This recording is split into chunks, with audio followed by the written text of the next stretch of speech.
Kembali lagi di Pojokan, Pojok Hukum Administrasi Negara. Pada episode kali ini saya kembali lagi sendirian ya. Nanti mungkin di episode selanjutnya Pak Dayat bisa gabung lagi bersama kita.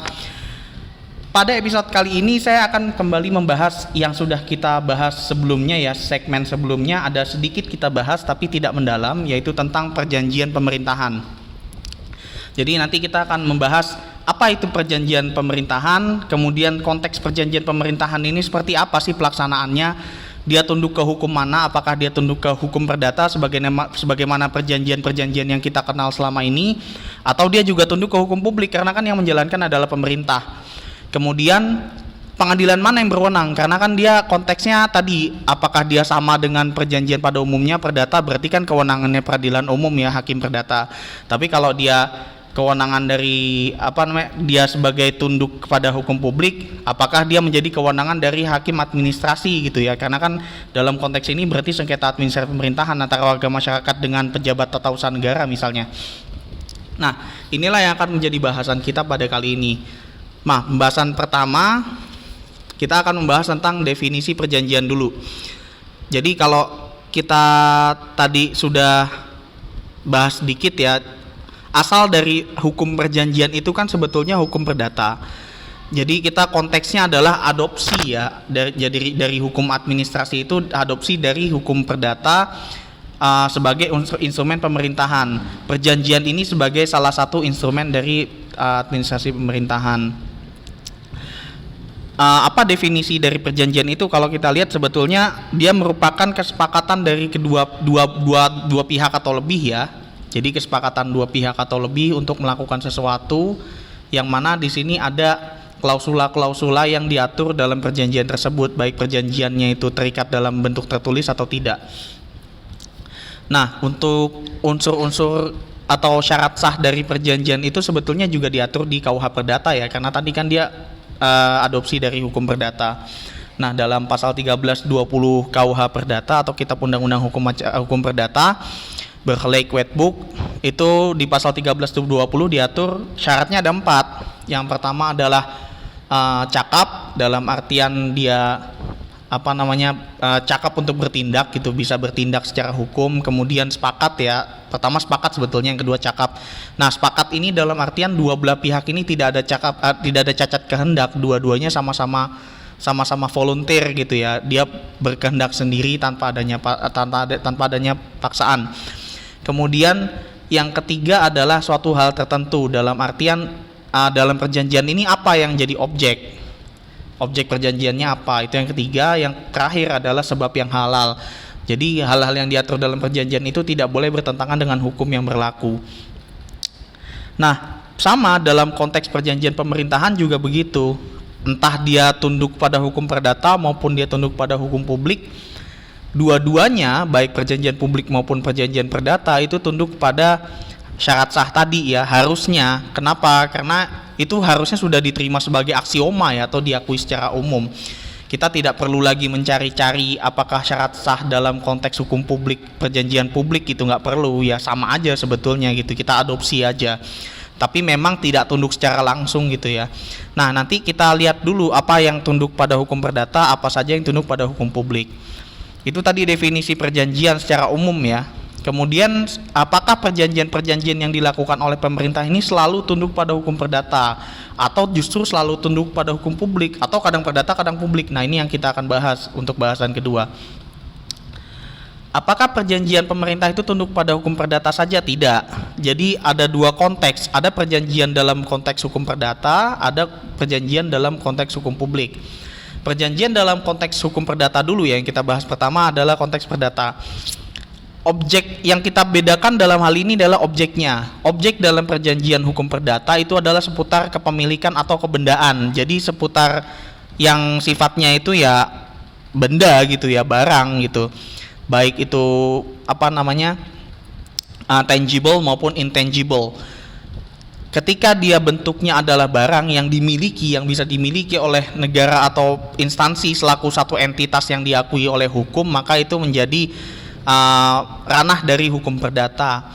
Jadi kalau kita baca di bukunya Utrecht misalnya, di buku Utrecht itu Hukum Administrasi Negara Indonesia cetakan ke-7 misalnya di bab 4 itu dijelaskan kebendaan yang dimiliki oleh negara atau oleh instansi pemerintahan itu ada dua konteks. Konteks yang pertama adalah staatsdomein atau milik negara, jadi yang betul-betul milik negara. Yang kedua adalah public domain atau domain publik, atau kita sebut sebagai ya fasilitas umum lah ya, benda publik ya, benda publik, fasilitas umum itu. Jadi ada dua konteks. Kalau dia bendanya adalah benda yang terkait dengan staatsdomein atau benda-benda yang murni milik negara, maka itu menjadi ranah dari hukum perdata murni. Tapi ketika dia menjadi domain publik atau public domain, maka itu menjadi ranah dari hukum publik atau hukum administrasi pemerintahan dalam hal ini. Nah, ketika dia tunduk kepada hukum publik, maka dia terkait dengan pelaksanaannya, terkait dengan syarat-syaratnya itu juga harus diatur dalam hukum publik gitu loh. Tapi terkait dengan hukum perdata, kalau yang tunduk pada hukum perdata, maka dia juga tunduk secara utuh pada hukum perdata ya. Walaupun nanti kita temukan ada percampuran. Jadi itu jelas tadi ya, ketika dia merupakan benda-benda yang tunduk pada hukum perdata, berarti dia domainnya domain negara, maka dia tunduknya kepada hukum perdata. Kenapa? Karena kalau kita lihat sebetulnya ada penjelasannya ya. Negara atau badan hukum publik itu juga memiliki fungsi sebagai badan hukum perdata. Dia bisa memiliki hak-hak ya. Bahkan kalau kita lihat di di BW-nya Belanda, New BW itu ada nanti saya akan tampilkan di layar. Itu dalam BW Belanda yang baru bahkan sudah jelas-jelas disebutkan, misalnya negara, provinsi, kota madya, dewan air merupakan badan hukum. Jadi konteksnya bisa badan hukum publik dan badan hukum perdata. Kalau Indro Harto, kalau kita baca di bukunya Indro Harto misalnya, dia menyatakan ada dual function theory atau teori dual fungsi. Fungsi dalam hal ini berarti badan hukum publik itu bisa berlaku sebagai badan hukum publik, dia menjalankan kewenangan hukum publiknya, tapi dia juga punya hak-hak sebagai badan hukum perdata. Dia dua kakinya, ada kaki sebagai badan hukum publik, ada kaki juga sebagai badan hukum perdata. Ya tadi konkretisasinya kalau di Belanda misalnya di NBW ya, di New Burgerlijk Wetboek atau KUH Perdata yang diperbarui di Belanda.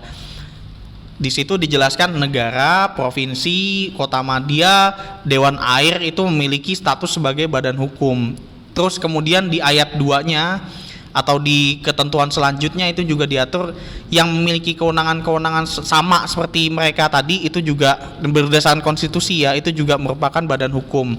Jadi diakui sebagai badan hukum.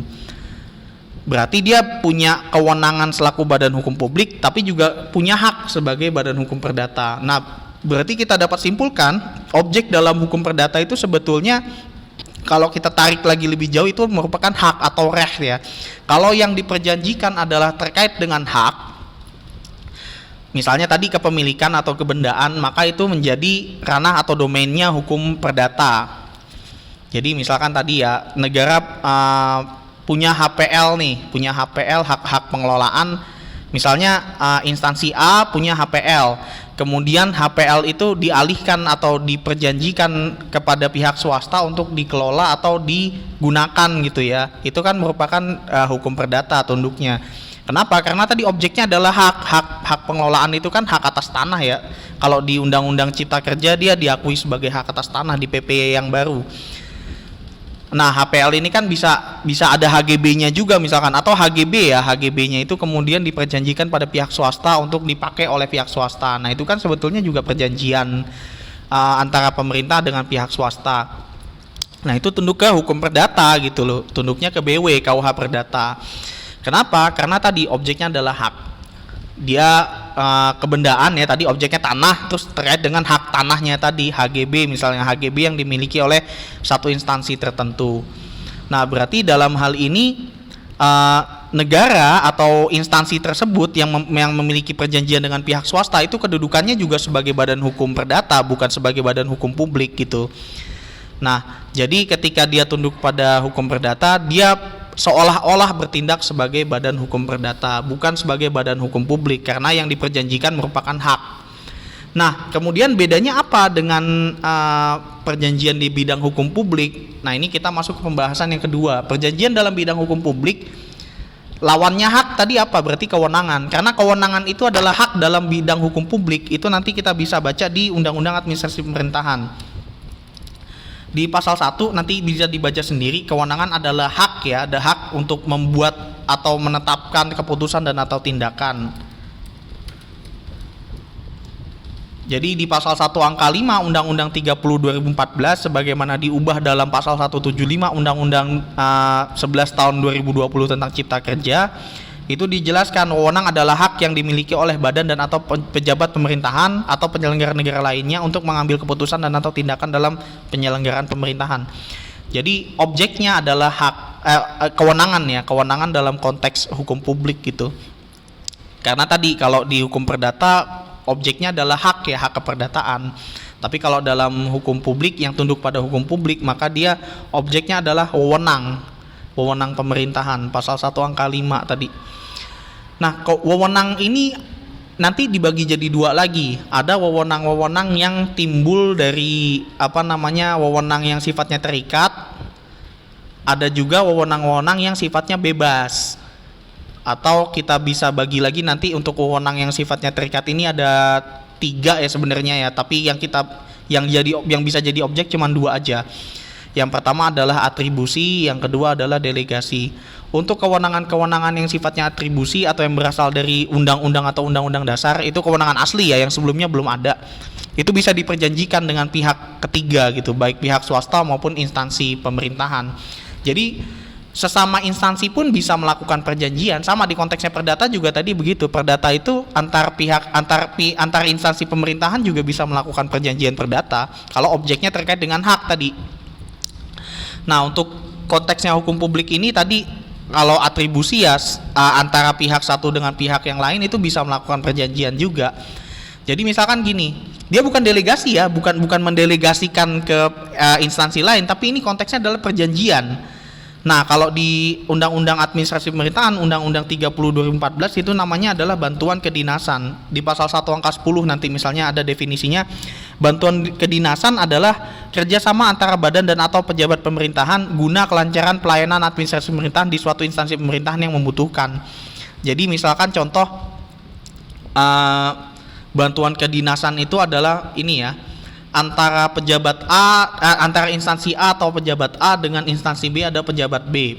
Pejabat A ini punya kewenangan melakukan A, tapi dia kurang resource nih, kurang sumber daya. Kemudian karena dilihat B ini punya potensi, maka dia minta tolong ke instansi B untuk melaksanakan kewenangannya tersebut gitu. Tapi tanggung jawabnya nanti tetap ada di A selaku pemohon bantuan kedinasan ya. Jadi untuk bantuan kedinasan ini dia mirip dengan mandat, tapi bedanya kalau untuk bantuan kedinasan dia antar instansi atau antar pejabat. Kalau mandat dia adalah sifatnya ketika pejabat definitifnya tidak ada, maka nanti ditunjuklah satu pejabat atau satu orang untuk menduduki jabatan tersebut secara sementara. Sebagai contoh ya, kalau pejabatnya itu berhalangan sementara dalam artian sedang sakit atau sedang cuti atau sedang tugas luar, maka nanti akan ditunjuk PLH atau pelaksana harian. Itu mandat dalam Undang-Undang 30 2014. Atau misalkan pejabat definitifnya sedang berhalangan tetap, misalnya meninggal atau dipecat gitu ya. Itu nanti akan ditunjuk yang namanya PLT atau pelaksana tugas sampai ditunjuk pejabat definitif selanjutnya gitu. Nah, berarti beda ya antara bantuan kedinasan dengan mandat, walaupun dia konteksnya sama, bukan delegasi, bukan atribusi, tapi dia sifatnya pemberian tugas, wewenangnya tetap ada di pejabat yang memberikan, tanggung jawabnya juga tidak beralih, tapi tugasnya dilaksanakan oleh pejabat yang lain gitu loh. Bedanya itu tadi, kalau bantuan kedinasan dalam konteks pejabat definitifnya masih ada, tapi dia minta bantuan ke instansi atau pejabat lain. Tapi kalau mandat, pejabat definitifnya sudah tidak ada, entah dia berhalangan tetap atau berhalangan sementara. Itu konteksnya mandat, bedanya dengan bantuan kedinasan. Jadi kalau kita lihat ada misalnya wali kota memerintahkan atau meminta tolong atau memerintahkan kepada Satpol PP untuk membubarkan pasar, membubarkan PKL ya. Itu sebetulnya bukan mandat. Itu bantuan kedinasan. Jadi dia minta bantuan karena kan nggak mungkin wali kota turun tangan langsung kan nggak mungkin, pasti dia minta bantuan ke instansi lain ya, dalam hal ya ke jabatan lain atau ke badan lain gitu loh, dalam hal ini Dinas Satpol PP. Walaupun itu bawahannya ya, yaitu jatuhnya tugas, tapi tetap namanya bantuan kedinasan karena dia tidak mungkin melaksanakannya sendiri, dan itu bukan mandat karena dia tetap ada, pejabatnya tetap ada yang melaksanakan, tapi orang lain gitu loh, pejabat lain atau jabatan lain atau dinas lain. Itu namanya bantuan kedinasan, bukan mandat ya. Gitu. Jadi jangan salah kaprah lagi ketika mengartikan mandat. Mandat itu dalam konteks undang-undang administrasi pemerintahan, bukan dalam konteks doktrin ya. Kalau di doktrin beda lagi. Dalam konteks undang-undang administrasi pemerintahan, mandat itu hanya terjadi ketika pejabat definitifnya tidak ada, entah berhalangan tetap atau berhalangan sementara.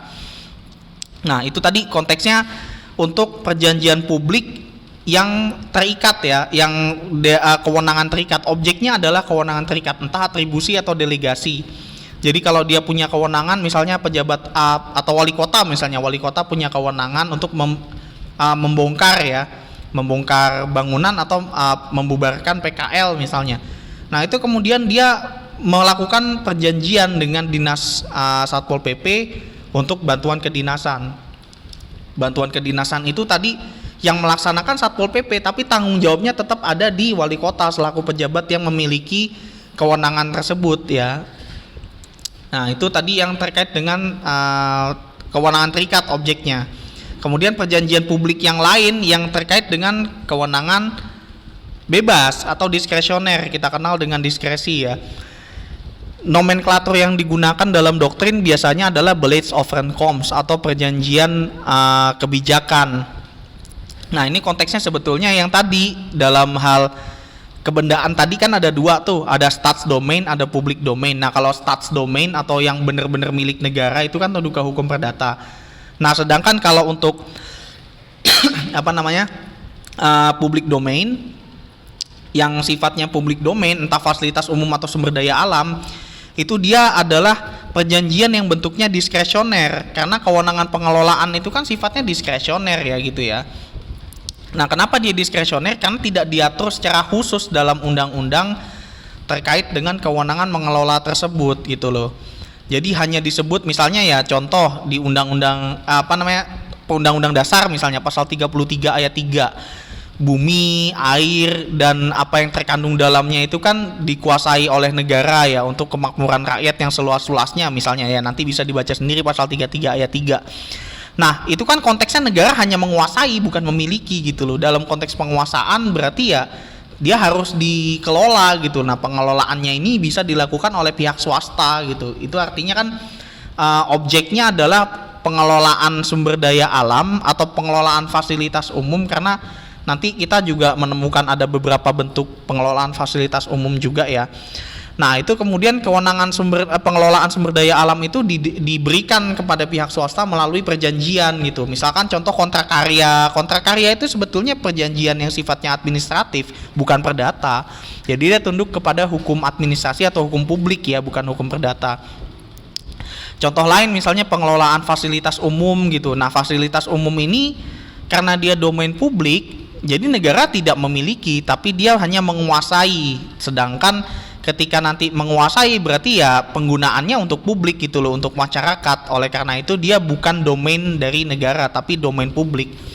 Nah ketika diperjanjikan maka dia tunduk pada hukum administrasi. Nah kalau di Undang-Undang 30 2014 ini sebutannya adalah konsesi. Nah konsesi itu diatur di pasal 1 angka 20 definisinya ya. Definisinya diatur di pasal 1 angka 20 Undang-Undang 30 2014 yang diubah dengan pasal 175 Undang-Undang Cipta Kerja.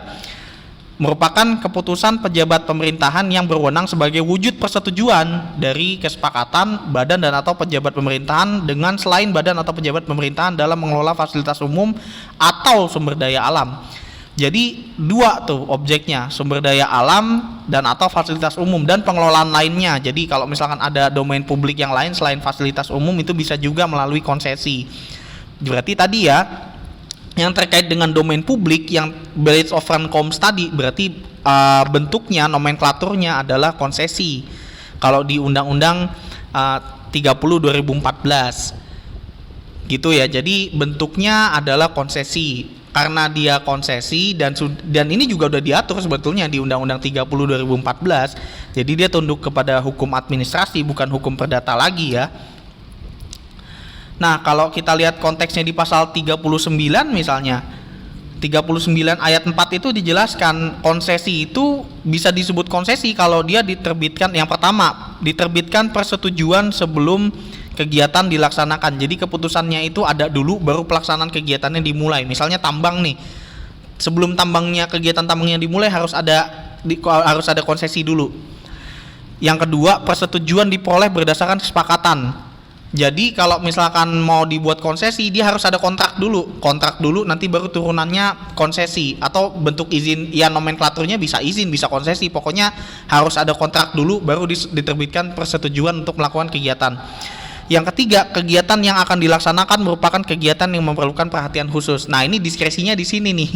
Dia memerlukan perhatian khusus atau enggak. Kalau misalkan tadi kita lihat di pasal 33 ayat 3 Undang-Undang Dasar kan itu tadi jelas ya, sumber daya alam tadi berarti.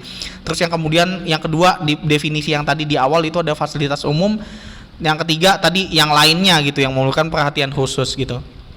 Ini tergantung pemerintah nanti yang mana yang kira-kira memerlukan perhatian khusus yang bisa diatur dengan konsesi.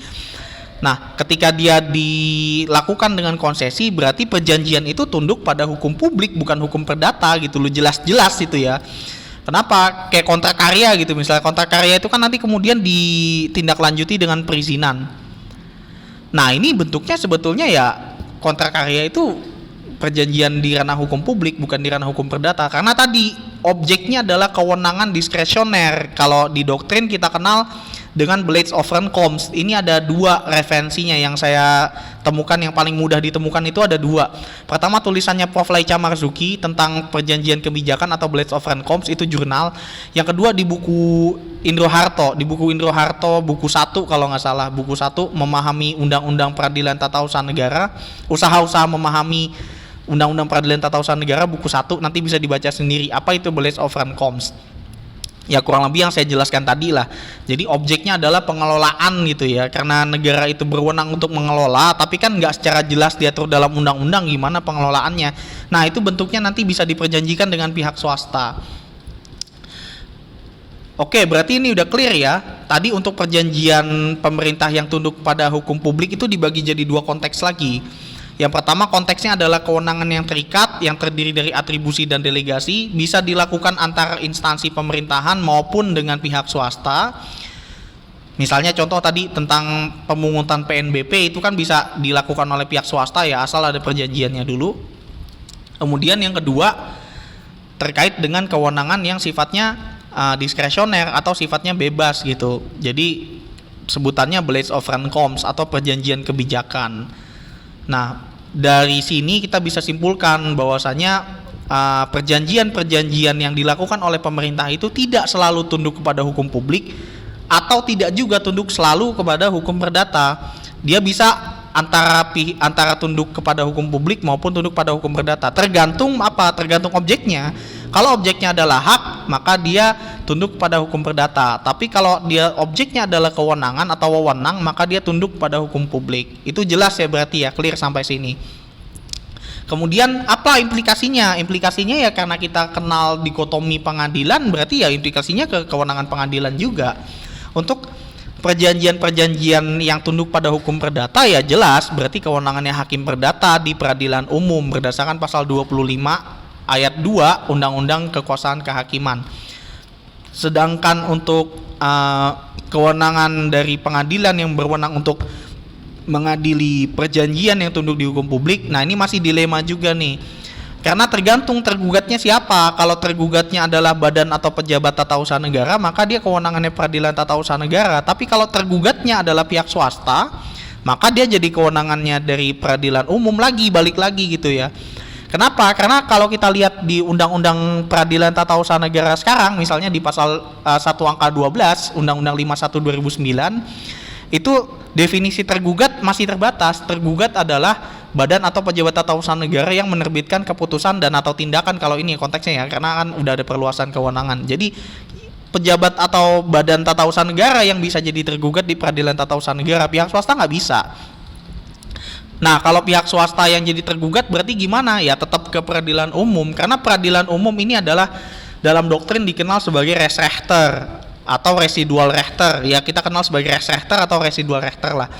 Dia sebagai hakim yang mengadili dalam hal tidak ada lagi pengadilan lain yang berwenang. Jadi misalkan peradilan agama nggak berwenang lagi, peradilan tata usaha negara nggak berwenang, peradilan militer nggak berwenang, MK nggak berwenang, ya kemana ya, ke peradilan umum gitu. Melalui apa? Melalui pasal 1365 KUH Perdata junto pasal 2 RO sebetulnya ya, karena RO walaupun RO sebenarnya udah nggak berlaku ya, tapi doktrinnya bilang begitu, karena di pasal 2 RO masih ada ketentuan yang mengatur bahwasanya ya semuanya itu konteksnya larinya ke perdata kalau tidak lagi berwenang di peradilan lain gitu ya.